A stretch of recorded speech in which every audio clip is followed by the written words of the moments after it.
Hello friends and welcome to a new tutorial. In today's video I want to talk thoroughly about the bouncing ball exercise. What is the deal with the bouncing ball exercise and why is it always in our faces? And why is it such an overhyped or cliche exercise? Or is it actually valuable? And more importantly, I want to talk about why it's actually quite valuable. So let's start with that. It's valuable to talk about the exercise outcome because then we get to actually take the time and focus on the objectives of that exercise. Meaning, if I am doing the bouncing ball exercise to learn about timing, then I would deliberately and intentionally focus on timing in the bouncing ball phases or jumps or landing or steps of that exercise. I would deliberately experiment. I would deliberately, more importantly, try to break things so I would be able to really know how things are supposed to be. For instance, in the following tutorial, I'm going to talk about the variations that would give me different flavors or different style or different mechanics or dynamics of the animation, even though I know what my preference is, but I also want to just experiment with the otherwise. And the 6 core values of the bouncing ball exercise are learning the difference between straightforward animation versus key to key, timing and spacing, squash and stretch, arcs, weight and mass, ease in and ease out, otherwise known as slow in and slow out. Okay, to get started, I'm gonna create a new file and I'll make a new drawing layer.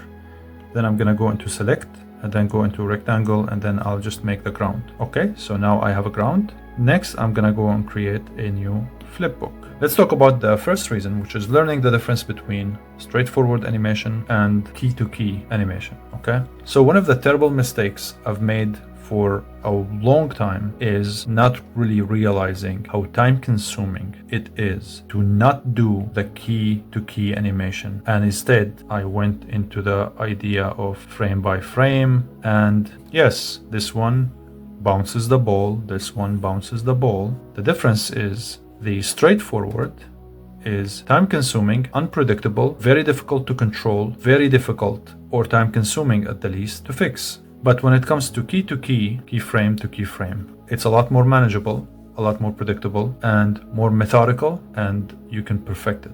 The straightforward, not so good. Now, side note, when do we do straightforward animation? Let's say smoke or special effects like water or fire.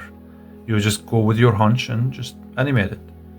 But when it comes to having specific movement, you have to do keyframe by keyframe. So let me demonstrate. Frame 1, and as I mentioned in my previous video, the 2 golden rules that I follow is planning and also working loosely without really obsessing about the quality of the line art.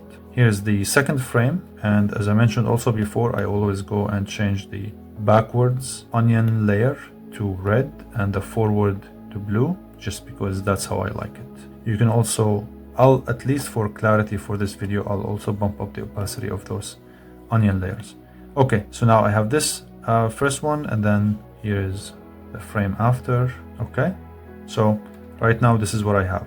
I can also go to the flipbook, double click, and then go click here on the settings, and then click on project, and put the animation on 2s, or in other words, 12 frames per second. Now this is how it plays. Okay, gonna stop it here. So when I have those keys, I know exactly how it's going to behave, and I am in full control over how the speed or the velocity is controlled. Meaning, if I create a new frame right after the first one, if I want this ball to feel like it's doing that, right? One more time, as if it's falling slowly and then accelerating and then bounce, then accelerating and then bounce, right? If I put the keyframe in the middle, it would feel like, oh, it's just bouncing evenly and boringly. Instead, especially if I want to make it really dramatic, I can really get it close And I'll show you the differences now soon. If you want to make it to feel like it starts really fast and then bounces slowly, then this is going to be the one to control that. Okay, so now that I have these movements, I can go and create the middle point. Okay, so it's going to play like that. Now what I need to do is to go to the first frame and then click on the plus, and then add a frame in the middle, so that's an in-between. If I were to push that in-between before or after, it's going to give me a different feeling of velocity, and that gives me control. Now, if you're doing straightforward animation, where you're just kind of going with your hunch, you can definitely mimic the feeling of velocity that you want, but it's just a little, it requires experience for you to not make this process time consuming. If you don't want to make mistakes, or if you don't want to redo your work, then you would go keyframe to keyframe. So I go to this one and then add a key, then to this one add key, to this one add key,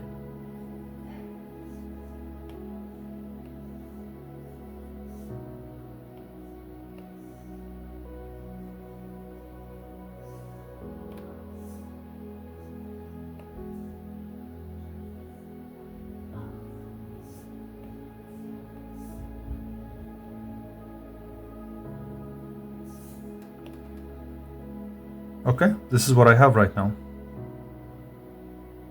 Now what I'm going to do is to take the in-betweens and push them differently. Okay, transform, and I'm gonna push it over here.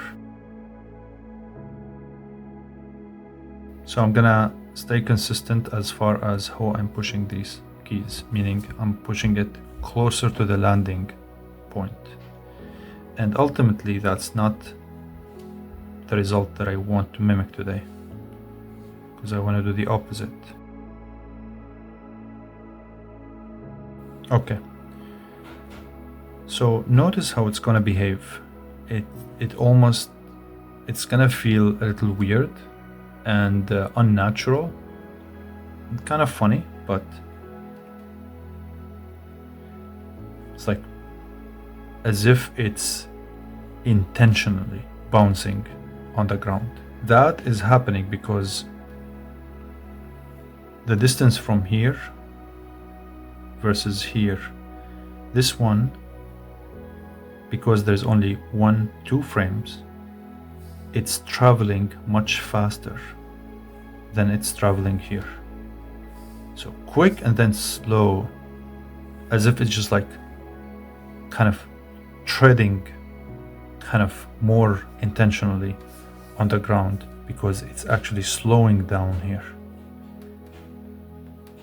If I make this distance to be shorter and this to be faster, then it's gonna feel like acceleration. In the meantime, I can reverse the effect by making this distance here to be also accelerating.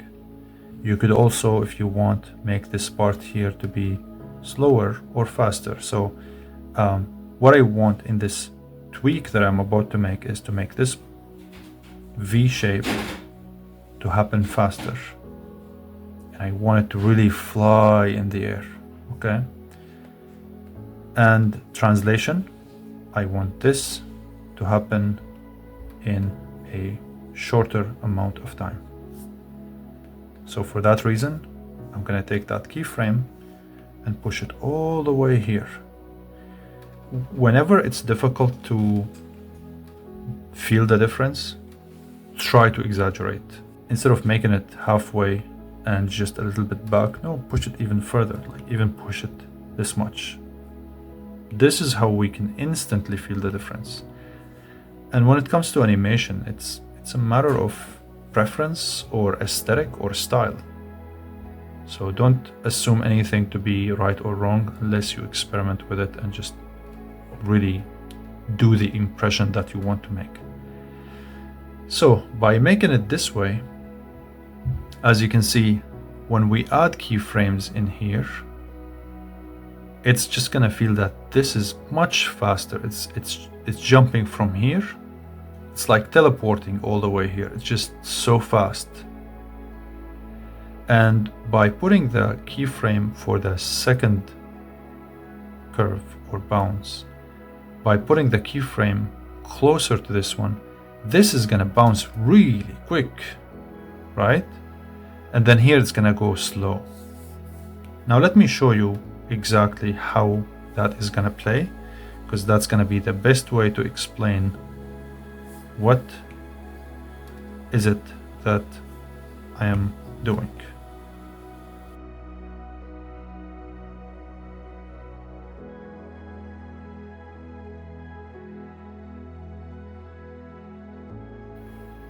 Okay, so summary, before I play it, I moved the keyframe in the middle or the in-between.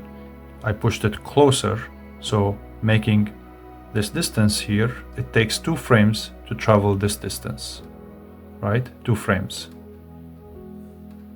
And also it takes 2 frames to travel this distance.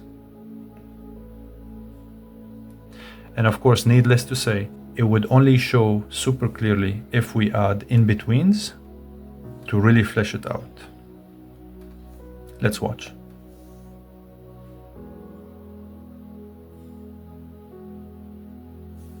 I feel just towards the end here.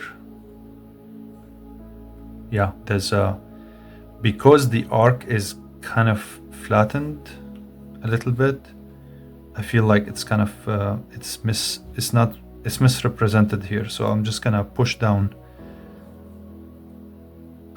In other words, and this is something, one of the important values of this exercise is that if the curve is supposed to be this way, because we're watching the bounce happening like that, it just feels like a triangle, and the arc therefore is not really presented properly.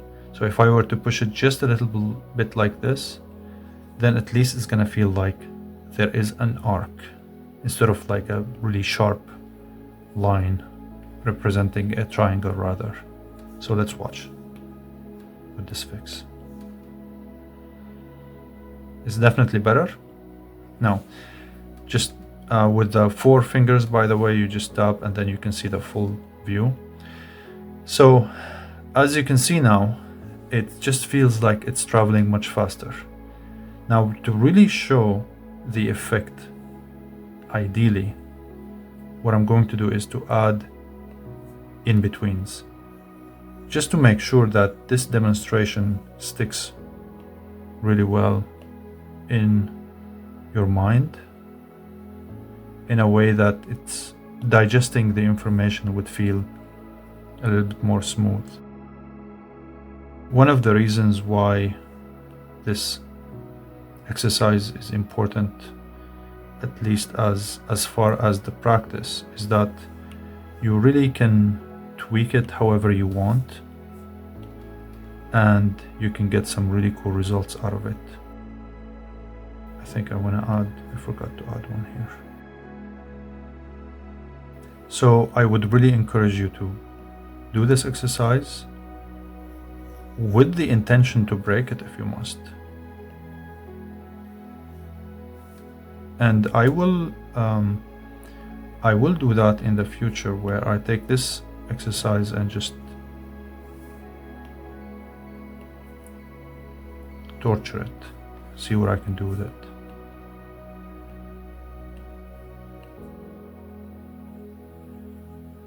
And as you can see, as I mentioned in my previous video, I don't care about the quality of the lines. I mean, this one is a train wreck, for God's sake. So I just need to clean it up.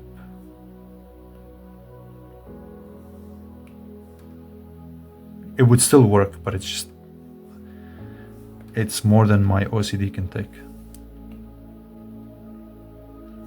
Now this one I'm gonna fix the arc, right? Just a little bit. Actually, I shrink it down just a little bit and then move it like that. So it would basically form an arc that my imagination would fill in. Okay, now adding another frame.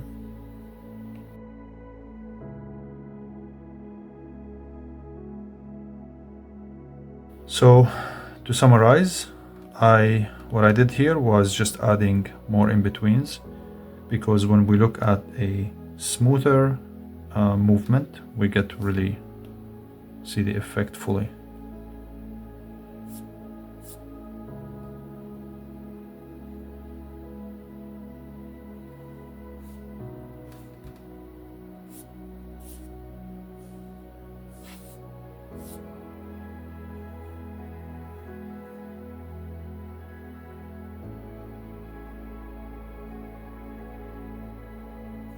Now notice how here it feels like it's pausing, because there's more accumulation of frames in here. See that big overlap than the previous bounces, which adds more drama to it. So the fact that I have made those keyframes makes me fully aware how I can control the speed. In the beginning, I made it to bounce intentionally. Bim, bim, bim, right? Versus slow and then fast, and then fast. So if I were to do this straightforward, I could be making a lot of mistakes. I could be not fully expecting what's going to be the outcome. So let's talk about timing. So I'm going to take this frame here, or keyframe, and I'm going to give it a lot more frames to ease into it, and we will see how the timing would be completely different. I'm gonna go before, right, add a frame to it, and add an in-between, and then I'm gonna before it and add sandwich another frame there. And then right after that one, I'm gonna make another frame. Then here, from here to here, I'm gonna do the same. I'm gonna add one frame in between. Let me just fix this, since I'm getting really close here. I'm gonna add a frame.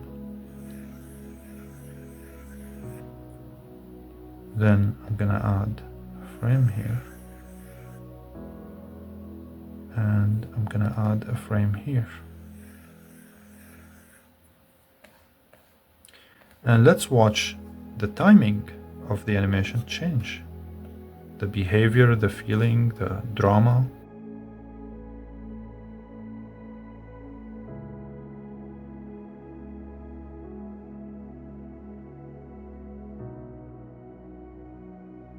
Now I'm gonna jump into the fourth point and talk about arcs. Notice how the bounce here just feels kind of odd. Notice how this frame here feels like a triangle. It doesn't feel like an arc. So how do I methodically fix this? I'm gonna create a new flipbook layer, and I'm going to draw from here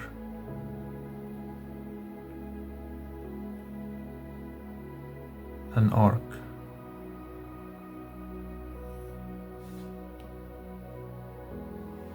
And then I'm gonna follow that arc by modifying those keys. And I'm gonna stretch this frame by double tapping on a frame. You get to see those handles.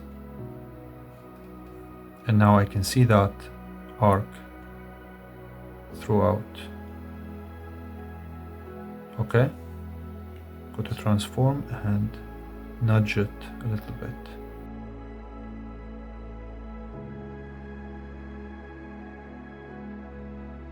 Okay, let's watch it and see if we get a better result.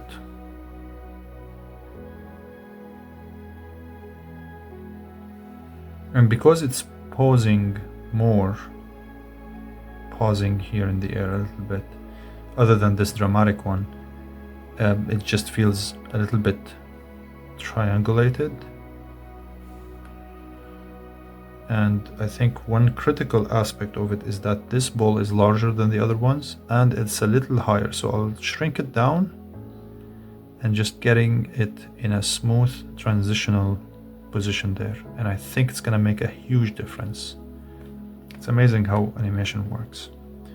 Okay, let's focus on it and I'm gonna play it up close. See that?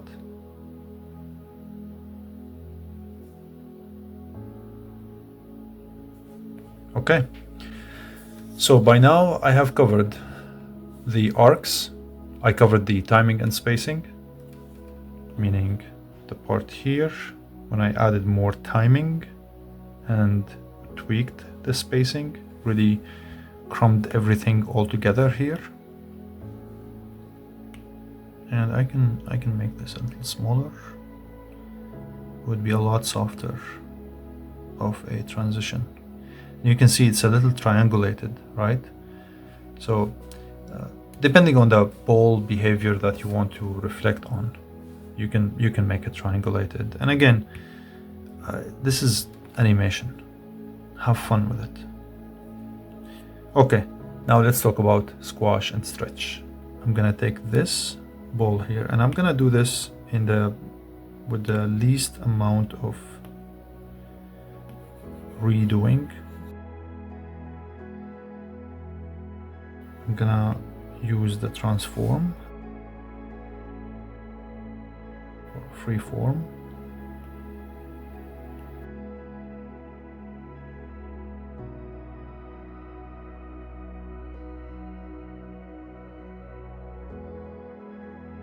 And it makes no sense that the weaker the bounce, it should flatten or squash a lot less, but I'm reversing that process, making it to squash even wider as the movement fades out. Let's see what that looks like. Okay, now let me reverse that amount of squash and stretch and make it to be more realistic of a squash. I'm gonna make this to be stronger.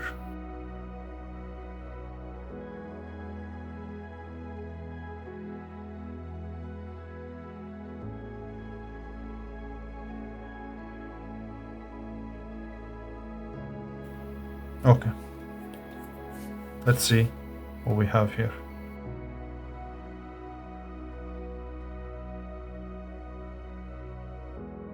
Looks cool.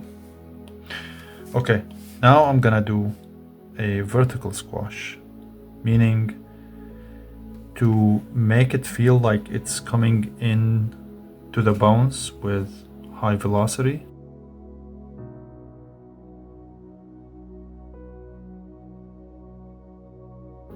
And I'll go straight into the exaggeration of the squash.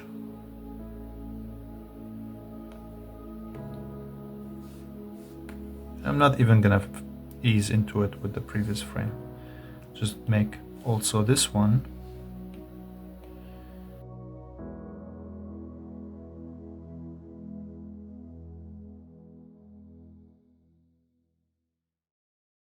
Okay. Let's see what it feels like.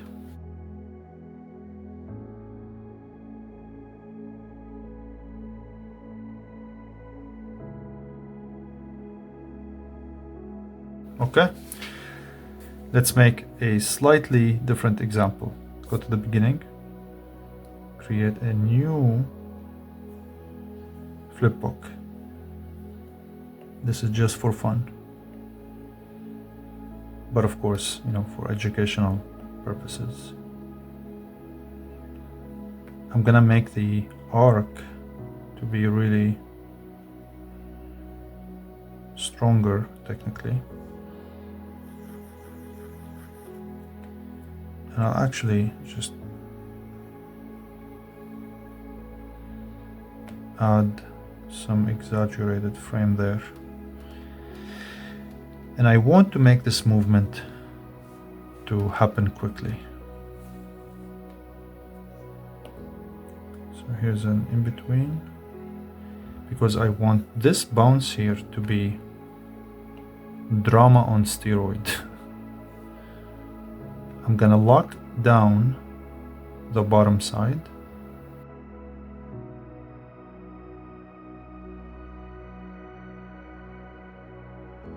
If you have watched my video on making the diving board, you probably know what I'm about to do here.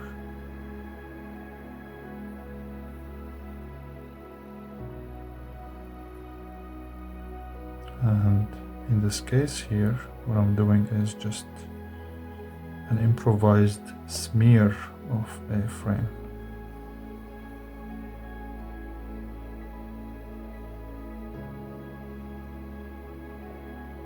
It's getting a little chaotic, but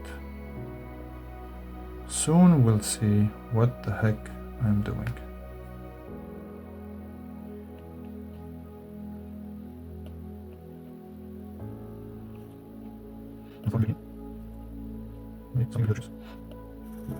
Okay, let's see what I have here.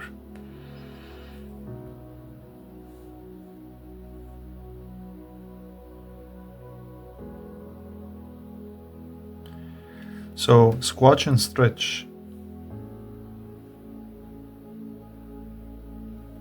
adding to the bounce a cartoony feel. Next, let's talk about weight and mass. The type of bouncing that we see when it's bouncing this way, we have to assume it's made of rubber or something that is squishy. But if we were to animate it more like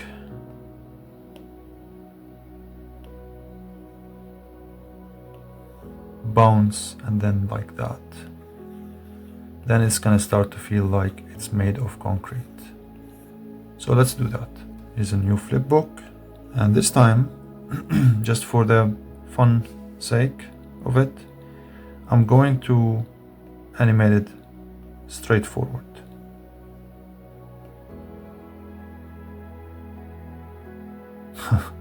I can't actually, just I'm so accustomed to working methodically with keyframes, and I was still drawing the keyframes.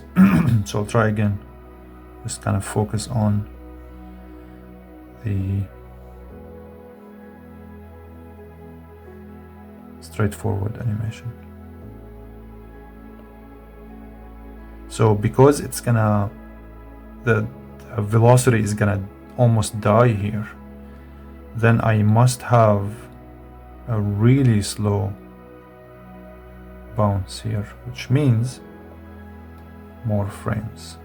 Slow means more frames. And then I can even start to overlap those keys more, which means it's really slowing down very quickly.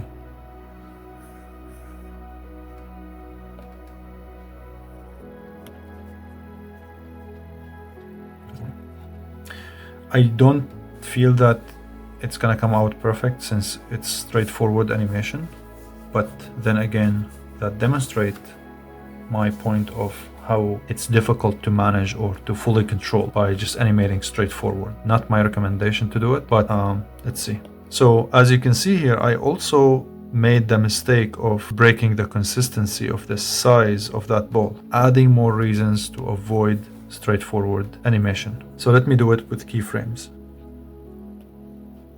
And the other thing too is that when I do it with keyframes, I get to make a consistent speed or consistent spacing in a way that I know, for instance, that I would need to add one keyframe here, one keyframe here, one keyframe here to make it consistently cohesive together.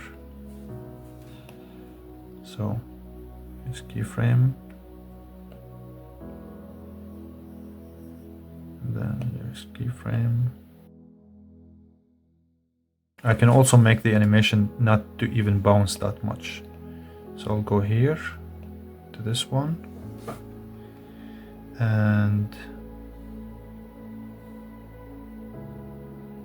delete. Go to this one and delete. And go to the one in the middle and then really make it like die very quickly.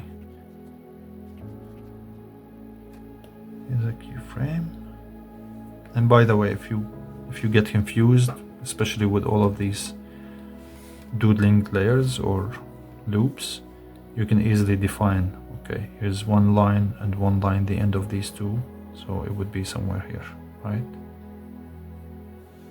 So this line here for the left side of the blue one, left side of the red one, it would be in between. So this is how you can see through all of those messy lines.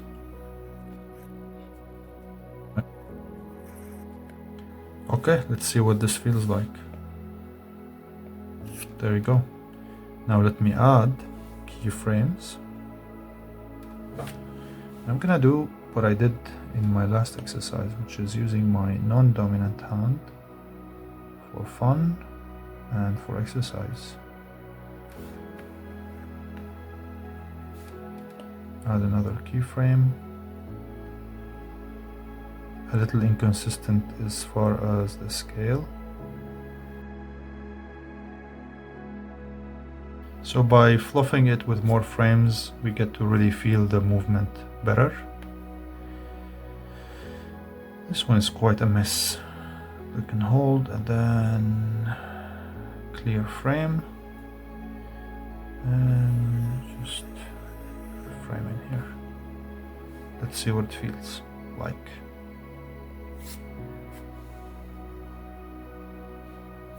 Maybe the bounce is not reading properly because it's not really bouncing perfectly. I need to just make it bounce. Touch the ground and I need to clear the ground so it doesn't feel like it's still on the ground, right?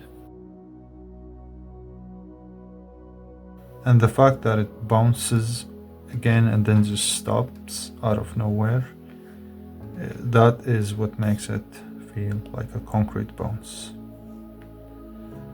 It's still actually a little too bouncy for concrete. I can lower that arc to get a better feeling of it. And of course the easing point, easing in and easing out, is what I've demonstrated before. If I want to make this to really ease, then I would add more frames.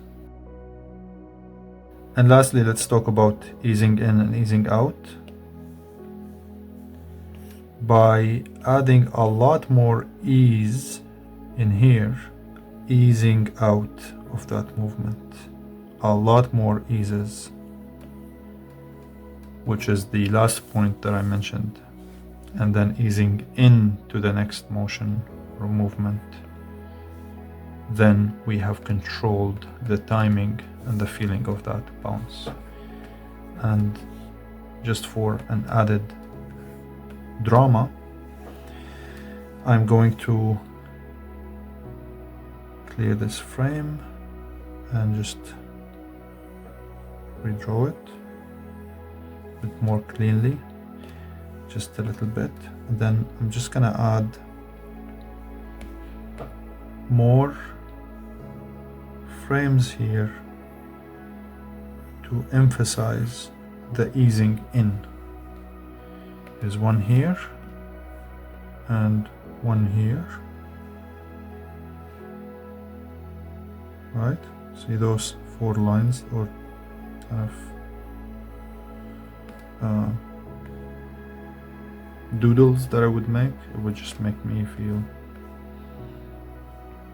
I know exactly where the ball boundaries are.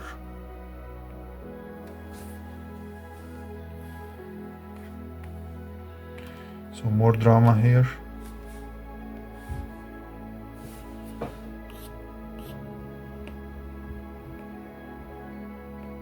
a lot more frames to make it feel a lot slower at easing in.